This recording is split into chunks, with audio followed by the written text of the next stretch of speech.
The story of how I started as a writer is probably very similar to so many other writers. As a child, I realized that I was more interested in language than in anything else. At school, everything that had to do with the Portuguese classes for me was much more interesting than mathematics, for example. I never had interest really for numbers and things like this. I would prefer to do the Portuguese homework 3 times than do once in mathematics. And I remember at school also when we had to read books. For some of my classmates, it was torture, and for me, it was my favorite part. I always loved that. So for me, it was very clear from the beginning that I was going to do something with language. Escuta aqui. Nós, poetas aguados, caminhamos hoje por entre plantas de nomes muito bem catalogados, mas os quais desconhecemos. Hört zu, wir blassen Poeten bewegen uns heute zwischen Pflanzen mit genau erfasstem Namen, den wir aber nicht kennen. Und so verwechseln wir häufig Vergissmeinnicht mit Männertreu, halten Ringelblumen für Ranunkeln, pflücken nicht selten Bitterwurz statt Balsamkraut. Ich, für mich, würde lieber Melisse von Brennnesseln unterscheiden, Kamille erkennen.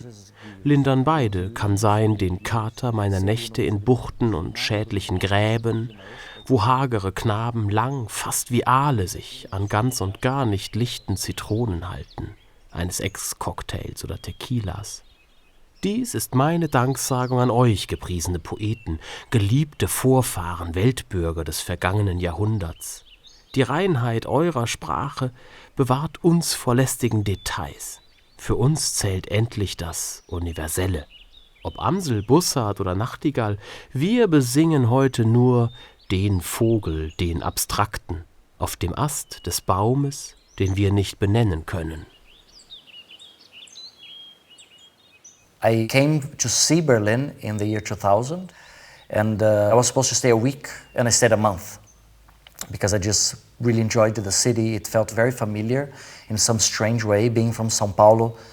I know it sounds crazy, but there was something familiar for me. I was almost shocked at how open Berliners were. In a couple of weeks, I started meeting people who started telling me about places to go and things to do. And I felt like I was already making friends in this little time. And that's when I made the decision in the year 2000 during this trip that I would move here. I have been here now then for 15 years. Hello. I'm always hanging on the floor of the studio of Malte Census, while Malte Census hangs paintings on his studio walls, and paints while I lay on the floor, and I read poems, or sometimes I write poems, and I look up at the walls and see Malte Census while he paints, and his paintings have words on them. They are surfaces with words like the page of the book of poems I am reading, or the page of the notebooks of poems I am writing, and I ask myself if there are any differences between the words on his surfaces and the words on my surfaces. I'm here often because I sometimes when I want to escape this Berlin center, somehow it's very nice to just come here and hang around writing while Malte is painting. And we've also have been collaborating on a couple of things. There are already a couple of texts that I wrote based on this dialogue that we have. I like the way that he uses sometimes this lost words on his paintings. I've always been interested in visual artists who use language. First, like the first page, right? There's a level of learning a language which really takes time. You can know the vocabulary, you can know how to build the sentences, but there's something about tone which is sometimes very difficult. And I play a lot with tone of what is okay to say in that particular situation. When I'm doing that in Portuguese, I know the effect that I want.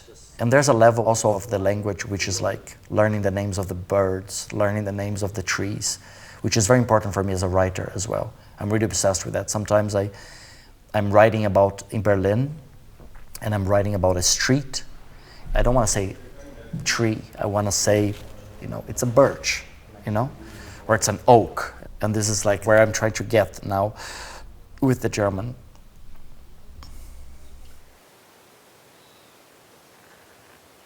I think it's more difficult for me to identify as a Brazilian in the way that people see Brazilians. Brazil is already so big and it changes so much from state to state that for me, Brazilian already feels like an abstraction sometimes. I prefer to identify with cities. I think cities feel like a more manageable space. So that's why I sometimes say that I feel, first of all, like a writer from São Paulo and Berlin, because these are the two cities where I have produced my work.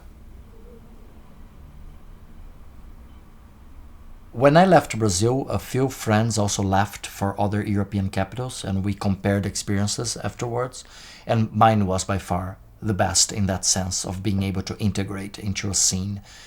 Berlin is very open in that sense. It doesn't matter if you are German or a foreigner. If you have personality, if you do your work, if you do it with passion and with energy, the doors open somehow. People are happy to collaborate with people from abroad. In this sense, I have a very good experience here. I feel part of the scene. I know I'm not a German writer. I don't feel part of German literature. I write in Portuguese. But if the question is, do I feel part of the Berlin literary community, then yes. I consider that I work with text. For me, it's the center of my work is text.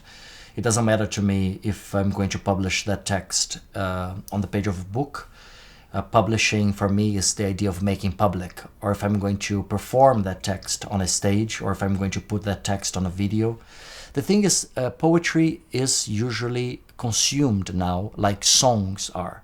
Just like people don't buy albums anymore because they can listen to that one song that they love.